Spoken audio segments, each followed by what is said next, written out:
Hey, it's Anthony with Land Title. I came to bring you your first to know update for the greater metro Denver area. And we have some interesting stuff happening here. But as you guys have seen so far this year, we've been trending close to that 2022 line. We're kind of right in line with that right now. Those average sales prices are right where we would expect them, a little above last year, 0.5%, but really close to the 2022 peak. We just haven't quite made it there yet. But the median, it improved to those 2022 numbers. We're up 2.3% from this time last year. Now, if we look at the condo townhouse market, it's lagging behind just a little bit, but I think a lot of this has to do more with composition of sales because with that pinch in the interest rates, people are just being forced to buy a cheaper product type.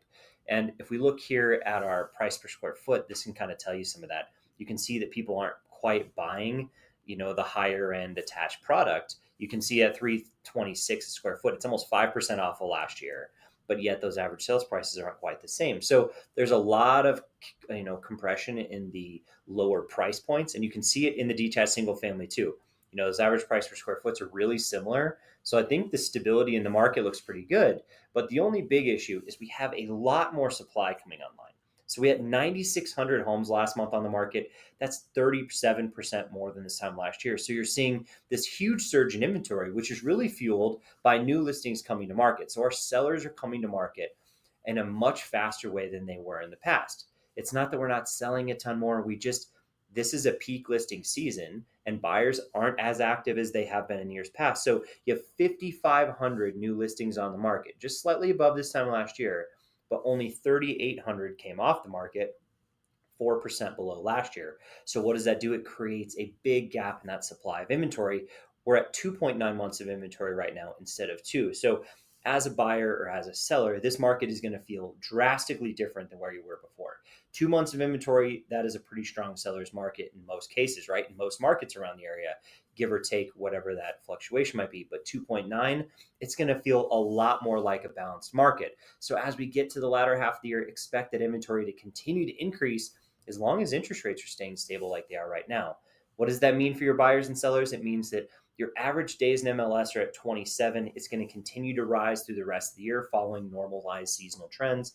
We're about 17% longer on the market, but 17% in this case is really only 4 days. So about a half a week longer than we were last year. We'll probably trend in that same neighborhood, just a few more days on the market than we had last year.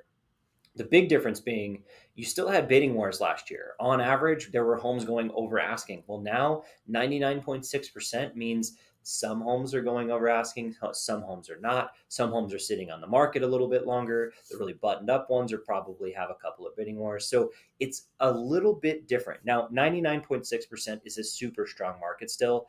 Don't let that fool you, right? If we get into some of the mountain regions, you can see 95%.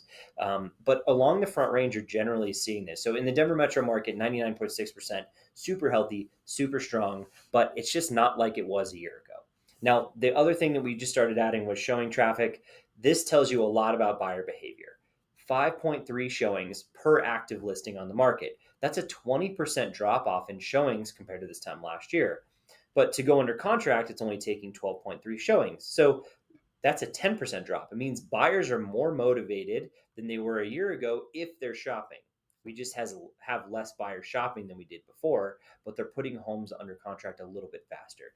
It just means that we're going to see less transactions overall, but we have more listings coming on overall as well. So if you're a buyer, great time to dive into the market, jump in. If you're a seller, just curb your enthusiasm a little bit, have realistic expectations on what that means. You got to price aggressively going into the next part of the year. The latter half is much more competitive than it was the first half. So that being said, if you have any other questions, you have any other needs, I'm happy to hit you up with some other local market data or anything else. But I'm Anthony at Land Title. I'll catch you in the next video.